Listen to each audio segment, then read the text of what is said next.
All right, here's my people. I got one on FaceTime, and then handing off to my cameraman. All right.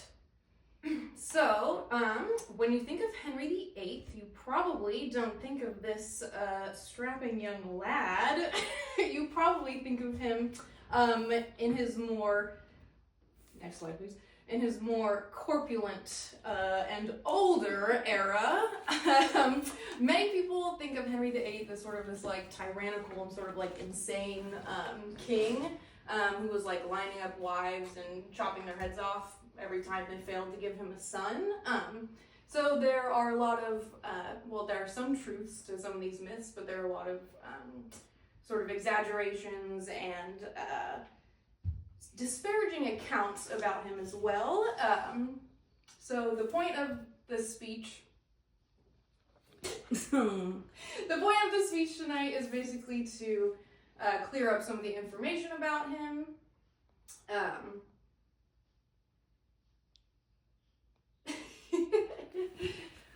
Some of the disparaging accounts, such as when Christina, Princess of Denmark, said, if I had two heads, one should be at the king's disposal when he proposed marriage to her. So his first marriage was to Spanish Princess Catherine of Aragon, and it's kind of also a misconception that because he had a lot of wives, they must have been short marriages. However, his marriage to Catherine of Aragon was 24 years long, and they had a really long and happy marriage. She was 5 years older than him, and actually his older brother's widow. His older brother was meant to be king, died very early on into their marriage, and when Henry came of age, he ended up marrying her.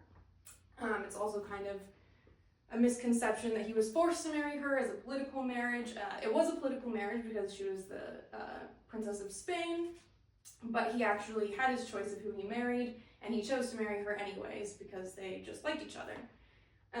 It's said that at court they were very much in love.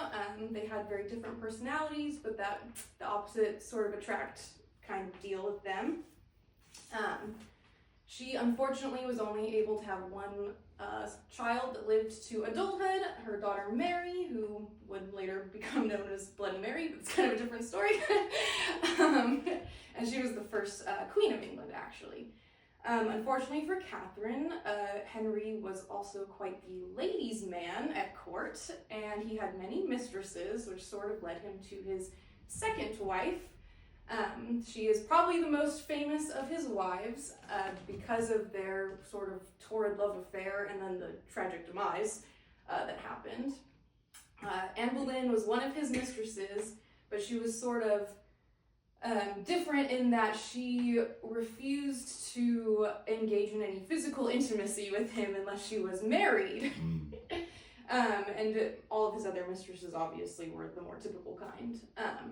So this was just bad timing for Catherine of Aragon, who was out of her childbearing years and had not had a son.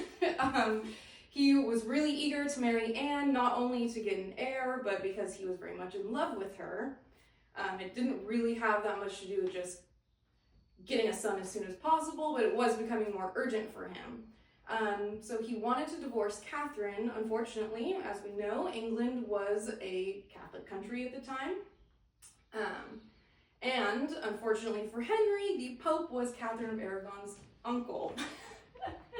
So it's another common misconception that a king could not have his marriage dissolved. A king could definitely have his marriage dissolved, especially if a queen wasn't providing him an heir, but he could not get a divorce because the Pope would not grant a divorce from his niece.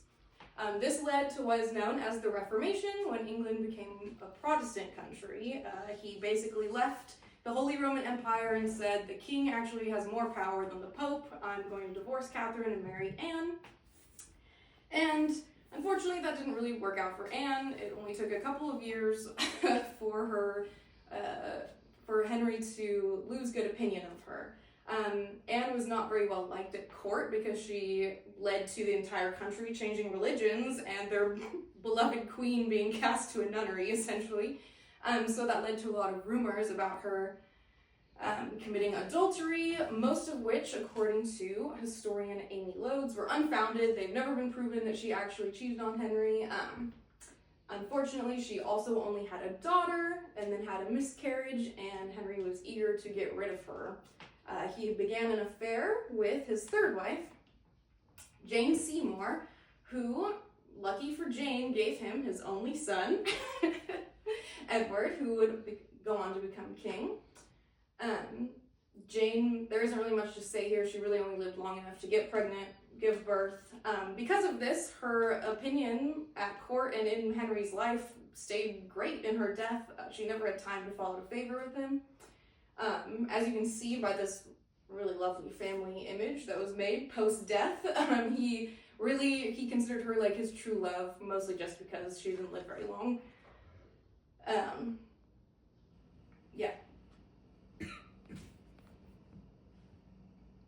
So she unfortunately died, but he always remembered her very fondly, and she gave him his son, so he really liked her for that reason. His next wife, what happened here? Whatever.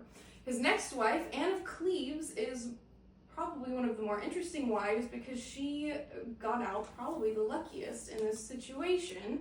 This is what to say Anne of Cleves, King's beloved sister, because they were married for a very short time period and the marriage was never consummated. She was a German princess who came to England, and upon meeting Henry, she didn't really fall madly in love with him right away. He was much older at this point and not as handsome as he had once been, and it was sort of an insult to his ego that she didn't really gas him up when she met him, and so he decided that she was actually too ugly for him, and he didn't want to consummate the marriage or stay married to her. Because she was a foreign princess, he couldn't just behead her or get rid of her the way he did his other wives, and so she got to have a really lovely life, basically, where he gave her an allowance and her own estate, and she never had to get married, and she basically just got to rule her own household, which was essentially unheard of in this time for women, to be unmarried and get to do whatever they want. Because she had come from a really stern German court where her brother ruled over her previous to this. So he annulled their marriage. They didn't even have to get divorced because they never consummated it, and he had already fallen in love with his next wife, Catherine Howard. Unfortunately, there's not a lot to say about her either because she was very young when they got married. She was only 16 years old. She's sort of like Anne Boleyn 2.0. She also got beheaded. So yes, he did behead two of his wives. Similar reasons. There were rumors at court about her cheating on him. These rumors are harder to prove or disprove. He was very old at this point, and there are also rumors that he was impotent by this point. So it's hard to say whether she was truly doing that. She was also very young and did not have the same political sway that someone like Anne Boleyn had at court, and so it was very easy for him to imprison and behead her in a very short period of time, as you can see. Which leads us to his last wife, Catherine Parr. She was older and already widowed by this point. She had her own children. He, in his mind, had his heir. He had two daughters and his son. So she was sort of his comforting end-of-life wife, essentially. She brought the family back together. She reinstated Elizabeth and Mary into the line of succession and sort of brought them back to court because they had previously been banished since their mothers had been banished or beheaded. And they were only married for 4 years. She did outlive him. She didn't have time to fall out of favor with him either because he did not live for very much longer. And, we have a potential descendant of Catherine Parr right here, my friend Eric Parr, who has a family tree that traces back to Catherine, which is very neat. Henry, all three of his children did end up becoming their own monarchs of England. Mary, Elizabeth, and Edward all ruled, not in that order. Edward ruled first because he was the boy, then Mary, she was the oldest daughter, and then Elizabeth. But none of them went on to have their own children. Elizabeth was actually famously known as the Virgin Queen. She never even married. And so, despite his best efforts to secure his lineage and sort of his Tudor dynasty, he was unable to secure that. He definitely had a reputation as being sort of a mad king and sort of a tyrant, especially later in life, changing religions and beheading all your wives. Was really only in the last 10 years of his rule, but it sort of colored the rest of how people remember him. The majority of his life, he was really known as sort of a prolific ladies' man and a bit of a hopeless romantic, to the point of, basically sending England into upheaval so that he could marry Anne Boleyn and then subsequent wives. So that's pretty much it. He couldn't really secure his future, but that is all about Henry VIII.